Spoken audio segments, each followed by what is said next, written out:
महज 10 से 15 दिन पहले बनी कांग्रेस जनता पार्टी ने युवाओं के मुद्दों को उठाकर भाजपा सरकार पर सवाल खड़े कर दिए हैं। सोशल मीडिया पर एक मीम और डिजिटल आंदोलन के रूप में शुरू हुआ ये अभियान अब जमीनी स्तर पर तैयार है। सीधे सीधे नीट, यूजी और सीबीएसई जैसी परीक्षाओं में पेपर लीक के विरोध में शिक्षा मंत्री धर्मेंद्र प्रधान के इस्तीफे की मांग की है। और इसी मांग के साथ 3 जून को सीजेपी के जरिए प्रेस कॉन्फ्रेंस भी रखी गई। पहली बार कांग्रेस जनता पार्टी के 3 प्रवक्ता सामने आए और खुलकर मीडिया के आगे अपनी बात रखते हुए उन्होंने ऐलान किया कि 6 जून को शांतिपूर्वक प्रदर्शन किया जाएगा और शिक्षा मंत्री धर्मेंद्र प्रधान से इस्तीफा मांगा जाएगा। जहां इस्तीफे की मांग की गई, जहां मीडिया के सवालों के सभी जवाब दिए गए, वहीं इन मुद्दों के बीच एक सवाल और बार बार उठने लगा कि आखिरकार सीजेपी के जरिए सामने आए ये सभी प्रवक्ता कौन है? क्या सीजेपी से पहले से ही इनका जुड़ाव है या हाल ही में उन्हें प्रवक्ता बनाकर इन चेहरों को आगे किया गया है? तो चलिए जानते हैं इन तीनों प्रवक्ताओं के बारे में अपनी इस रिपोर्ट में। नमस्कार, मैं हूं नाज़मीन खान और आप सभी का बहुत बहुत स्वागत करती हूँ। सबसे पहले बता दें कि अभिजीत दीपके की पार्टी सीजेपी के जरिए सामने आए 3 प्रवक्ता, जिनके नाम सौरभ दास, विजेता दहिया और आशुतोष रांका है। इन तीनों में से सौरभ दास को मुख्य प्रवक्ता की भूमिका में पेश किया गया है। कांग्रेस जनता पार्टी के अनुसार @सौरभ दास नाम से एक्स पर मौजूदा सौरभ दास पत्रकारिता के क्षेत्र में व्यापक अनुभव लेकर कांग्रेस जनता पार्टी में आधिकारिक प्रवक्ता के रूप में शामिल हुए। उन्होंने कई सालों तक अहम कानूनी, न्यायिक और सामाजिक मुद्दों की जांच, विश्लेषण और रिपोर्टिंग की है। इनकी कई तस्वीरें सोशल मीडिया साइट पर भी उपलब्ध है, जहां दिखाई गई तस्वीरों में ये बताया जा रहा है कि द वायर में भी सौरभ दास काम कर चुके हैं।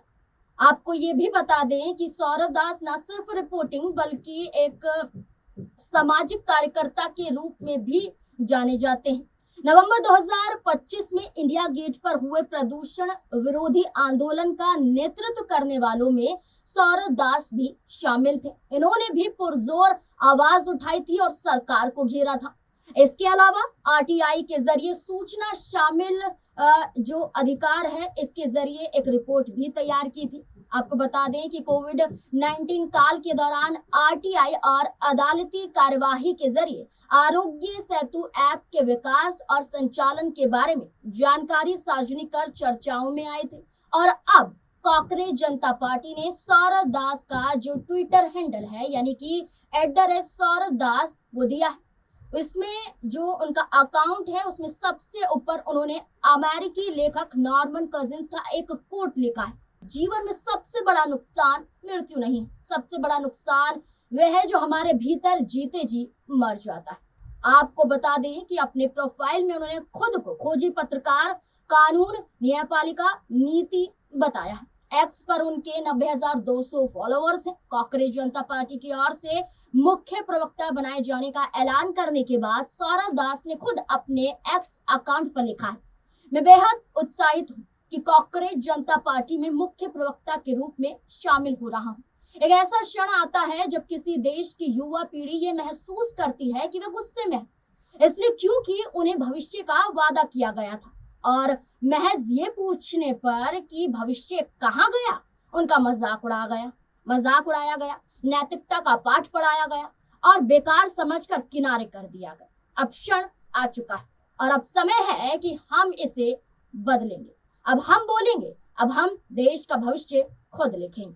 सौरभ दास इन लाइनों के जरिए न सिर्फ आगे आए बल्कि प्रेस कॉन्फ्रेंस में मीडिया के सभी सवालों के जवाब देते हुए भी नजर आए और उन्होंने खुलकर ये कहा कि 6 जून को आंदोलन के साथ हम साबित करेंगे कि युवाओं के भविष्य को ऐसे बेकार नहीं समझा जा सकता है। @विजेता दहिया नाम से एक्स पर मौजूदा विजेता दहिया को प्रवक्ता बनाए जाने का ऐलान करते हुए कांग्रेस इज बैक से किए गए ट्वीट में लिखा है, विजेता दहिया प्रवक्ता की भूमिका में राजनीतिक शोध, रणनीतिक विश्लेषण के मजबूत अनुभव के साथ कदम रख रहे हैं। वे लेखक, कंटेंट क्रिएटर और फिल्म मेकर है और कई यूट्यूब क्रिएटर्स के लिए शोध और सामग्री तैयार करने में सहयोग पहले भी कर चुके हैं। आपको बता दें कि उन्होंने 2 बेस्ट सेलिंग किताबें भी लिखी हैं, पावर ऑफ यूनिवर्स और to hell with that job. इन्होंने किताबें लिखी हैं। उन्होंने हरियाणवी फिल्में दरारे और ओपरी पराई भी लिखी है और निर्देशित की है। उनकी शिक्षा प्रतिष्ठित DTU से हुई। विजेता दहिया ने अपने प्रोफाइल में ऊपर डॉक्टर भीमराव अंबेडकर का एक कोट लिखा है। आपको बता दें कि उन्होंने लिखा है, राजनीतिक लोकतंत्र टिक नहीं सकता जब तक उसकी नींव में सामाजिक लोकतंत्र ना हो। सामाजिक लोकतंत्र का अर्थ क्या है? इसका अर्थ है ऐसा जीवन धर्म जो स्वतंत्रता, समानता और बंधुत्व को जीवन के मूल सिद्धांतों के रूप में स्वीकार करता है। जहां ये लाइनें लिखकर उन्होंने साबित की कि वो खुद को एक ऐसे अनुभव के रूप में पेश कर रहे हैं जो ऐसे कई चेहरे हैं जो आंदोलन करके युवाओं की जिंदगियों को सुधार चुके हैं। ऐसे में ये खुद सामने आकर उन युवाओं की लड़ाई को लड़ने के लिए तैयार है। आपको बता दें कि एक्स पर उनके करीब 5000 फॉलोअर्स हैं। आशुतोष रांका @आशुतोष रांका हैंडल के साथ एक्स पर मौजूद है। उन्हें पार्टी का प्रवक्ता बनाने का ऐलान करने वाला ट्वीट कहता है। आशुतोष रांका पार्टी की संचार टीम में शामिल हुए हैं। वे IIT कानपुर और लंदन स्कूल ऑफ इकोनॉमिक्स के पूर्व छात्र हैं। रांका ने लंदन में मैकेंजी एंड कंपनी में रणनीतिक प्रबंधन परामर्श का काम किया है, जहां उन्होंने शीर्ष अंतर्राष्ट्रीय संगठनों को जटिल परिचालन और आर्थिक रणनीतियों पर सलाह दी। वे पिछले साल भारत लौटे हैं और जयपुर में पर्यावरण, शिक्षा और युवाओं से जुड़े कई जन आंदोलन का नेतृत्व कर चुके हैं, जैसे ढोल का बाढ़, अमायरा आत्महत्या मामला और नीट पेपर लीक।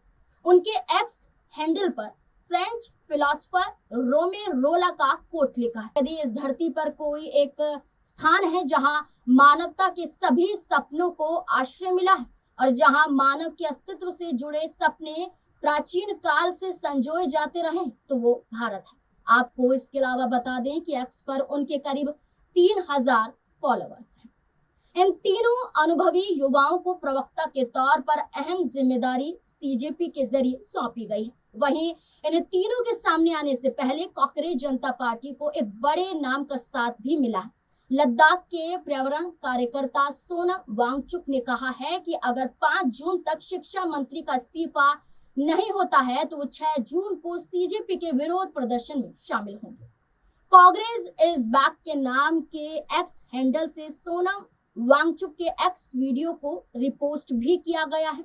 न सिर्फ वीडियो को रिपोस्ट किया गया है बल्कि इसके साथ में लिखा भी गया है कि प्रख्यात शिक्षाविद और रेमन मैग्सेसे पुरस्कार विजेता सोनम वांगचुक 6 जून को शिक्षा मंत्री के इस्तीफे की मांग को लेकर शांतिपूर्वक विरोध प्रदर्शन में शामिल होंगे। वहीं इससे पहले कांग्रेस जनता पार्टी के संस्थापक अभिजीत दीपके ने घोषणा की थी कि वे 6 जून को भारत लौटेंगे और दिल्ली के जंतर मंतर पर शांतिपूर्वक प्रदर्शन करके शिक्षा मंत्री के इस्तीफे की मांग करेंगे। आपको बता दें कि अभिजीत दीपके फिलहाल अमेरिका में है। उन्होंने वहां पर बोस्टन यूनिवर्सिटी से अपनी ग्रेजुएशन पूरी की। इसके बाद 6 जून को वो भी आ रहे हैं और ज्यादा से ज्यादा मांग की गई है कि जब वो दिल्ली एयरपोर्ट पर आए तो ज्यादा से ज्यादा युवा उन्हें रिसीव करने पहुंचे, जहां न सिर्फ उनका पहुंचना सिर्फ वहां उनकी भूमिका को बताएगा बल्कि ये बताएगा कि सरकार के खिलाफ